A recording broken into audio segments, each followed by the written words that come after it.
Good morning, good afternoon, whatever it is, wherever you are. It's me again, Jen. Hello! And it is Wednesday, halfway through the week and halfway through the month on this September 16th. And we are reading from the Goddess Tarot, which is a deck that has been in my collection for a really long time. It is written and illustrated by Chris Wilder. And Chris has some very goddess-centric cards that have been created. They are a little bit large for me to do readings with, but I still have done a few. Mostly, though, I use these cards kind of as oracle cards because I really enjoy looking at the goddesses that are represented in the major arcana. So, without further ado, let's see what card we draw for this Wednesday. Oh, very nice. All right, we do have a major arcana card. It is the goddess Chang, and the card is Contemplation. And Contemplation is, yes, it's a different name. It is the 9th card in the major arcana, though, so it is the Hermit. And I think Contemplation is an excellent way of looking at the Hermit. So while it does not say Hermit, which for somebody who's just starting out might be a little bit confused when it doesn't say the traditional names of the cards, if you do know the numbers on your major arcana and you do know kind of the core meaning of the cards, it's pretty easy to tell that this one is the Hermit. Also, if you know the story of the goddess Chang, she is, I believe, a Chinese goddess. I don't know that she's of a particular pantheon other than Chinese goddess. And she is a moon goddess. In pop culture, some might lean her into being represented by the character of Sailor Moon. I will let you do your own research on that. It's way too deep and crazy to get into. But basically, though, she does have her little rabbit friend here. She is not a fertility goddess, though. She's actually a goddess that lost her goddess stature, shall we say, her title of goddess, and was given the opportunity to redeem her position. But she kind of betrayed her husband in that. So the goddess is very much a hermit if you know her story, which I'll give you kind of the short version of. Chang was stripped of her goddessness. She and her husband both were stripped of their divinity when he shot the suns out of the sky, which is why we only have one sun in the sky. So that's their kind of creation story-ish of why we only have one sun in the sky. They were both stripped of their divinity and then given a magic potion that would give them both immortality, but they wouldn't be god and goddess anymore. They would just be immortal beings.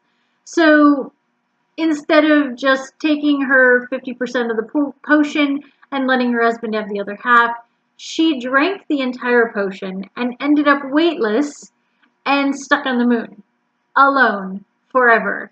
So she's definitely a hermit by her own doing, which hopefully means that she gave a lot of thought to betraying her husband and being a goddess and all of those things. So I don't know. I'm very torn on whether or not I like her as an archetype character or not. Because yes, contemplation very much suits her, but also kind of that betrayal. So I don't know. She's an interesting character, and that's really the short version of the story. There's a whole lot to it. But the character herself, I do think that when you're alone on the moon, you definitely are going to do a lot of contemplation. You got a lot of alone time at that time. So I look at this character as a little bit kind of as the almost negative side to the hermit of being isolated rather than isolating yourself for contemplation. It's you've kind of been sent to your room sort of contemplation. And so I'm not really sure how to look at that as her being that archetype. She was forced into it, so I don't know. I don't know. But yes, the hermit typically represents contemplation in terms of looking within to learn the ins and outs of the world, looking within to find answers, looking within to grow and know the lessons of where you are headed in life, rather than looking at the world around you and kind of taking in a lot of stuff. It's about going to your soul and your gut and knowing what your instincts say and that kind of thing, not letting other people sway your choices. So, in that respect, yes, she definitely is on the moon forever, so she's going to be contemplating her own choices forever. Whether or not she can have an impact on anything from there, I don't know. But the hermit very much is that character of when we go within.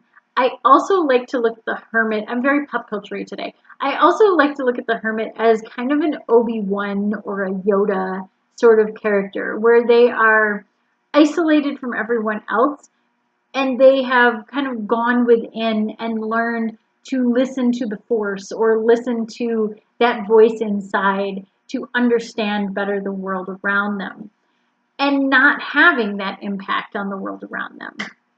Because, in Chang O's situation, she doesn't have a choice. She can't really impact the world because she's stuck on the moon. But you and I, we can still have an impact. Our choices will still have some sort of even if we choose to do nothing, we're still making a choice on how we impact the world. So this card kind of is a stepping back, but also a gaining knowledge of how we impact the world and how our absence is as much of an impact as our presence in it. So when we look at the hermit, when we look at contemplation, when we look at Chang O's story, it's about, well, what sort of impact do we have when we are part of the world, and what sort of impact do we have when we are removed from it? And does our absence mean anything? So I don't want to get like really kind of dark about it, but when you leave a situation, what void do you leave? And kind of think about what voids you leave when you are not present in the moment or not present in bigger situations. Make your voice heard, but make sure that it's your voice and not just an echo of somebody else. That's kind of that all-encompassing what the hermit means sort of thing, at least from my opinion. And again, maybe don't betray people like Chang O did. I don't know, just a choice. Anyway, I think that's a pretty good card for the middle of the week as we go into the weekend to consider our choices and balance out what we choose to do and not do in the world. And as always, please check out the links in the description below. I've got some really exciting stuff that's going to be happening soon, so take a look. The Discord channel is always doing some cool stuff too, so if you're really interested in that, please let me know. It's kind of an open door policy-ish right now on that. It's not very big, but it's interesting.